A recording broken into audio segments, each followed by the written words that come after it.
Hello everyone. Let us now discuss the step response of LTI system for continuous time systems. Okay. In the previous video, we have seen the step response, how it is defined and given in the form of equation for a discrete time LTI system. Okay. Let us just recall what do you mean by this.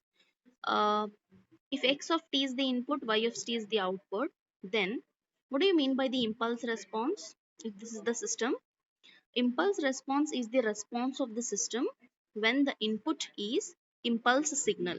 In case of discrete time, it was delta of n. In case of continuous time, it will be delta of t. Similarly, what will be the step response? It is the response of the system when the input is unit step signal u of t. In case of discrete time, it was u of n. Here it is u of t. Now let us see how we have seen now how it is defined. Let's see how it is defined in the form of an equation. Okay, we will start with the convolution equation. Y of t is given by h convolved with x or x convolved with h. We can write both because convolution is commutative. Okay, we will do this. According to the step response, a response is given by s of t when input is u of t. Okay, we will substitute these two in the above equation. S of t will be h of t convolved with u of t. Okay. Then according to this, we will write the convolution equation. We know that how convolution equation is defined. It is y of t is equal to integration from minus to plus infinity x of tau h of t minus tau. First signal tau, second signal t minus tau. What is our first signal? It is h. Second signal u. So x of tau will become h of tau and h of t minus tau will become u of t minus tau d tau. So for this we have written the convolution equation. Now what can be done to this equation? Based on the second signal we will try to change this limit. Okay, let us see how u of t minus tau limits look like. For that we will start with u of t. How u of t is drawn? It is the signal starting from 0 extending up to infinity. This is u of t.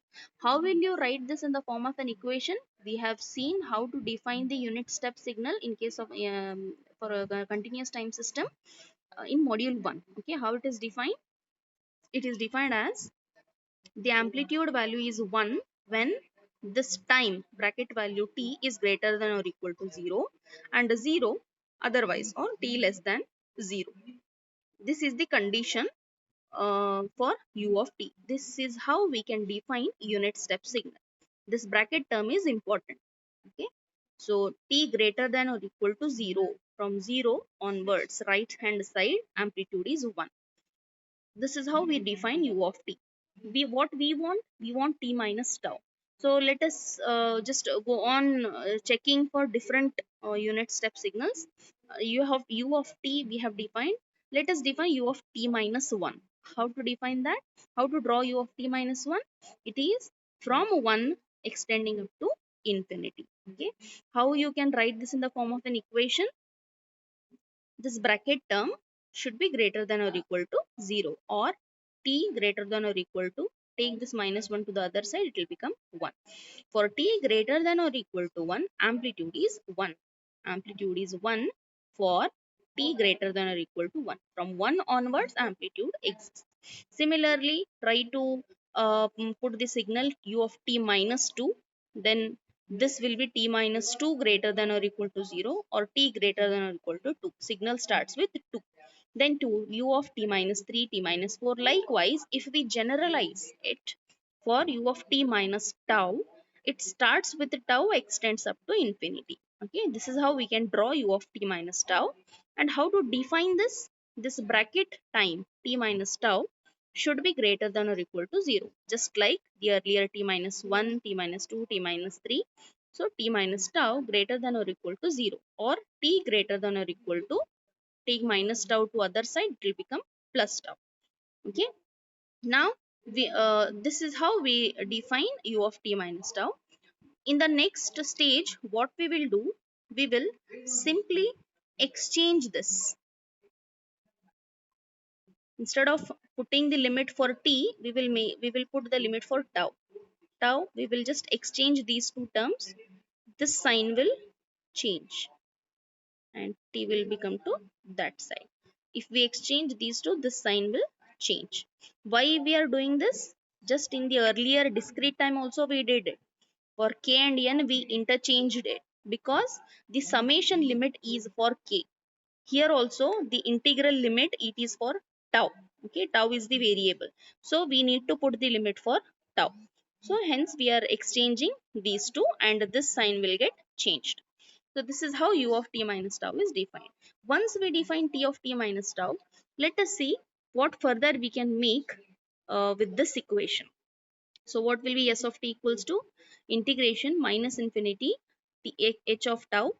This we have to take care in the limit of the limit range. Okay, that we are doing it here. S of t will be minus infinity to.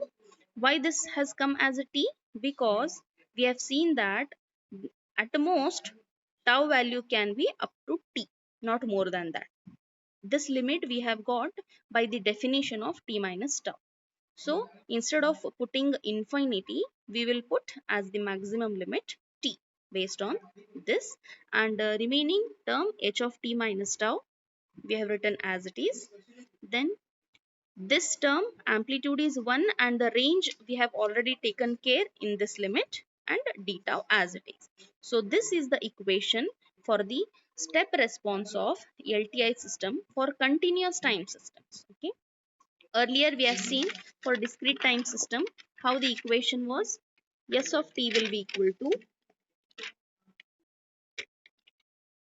summation h of k, and summation range was up to n, and in continuous time the summation range will be up to t. We can observe that in the final step response equation we have got impulse response term. So in order to calculate the step response of the system, we require impulse response.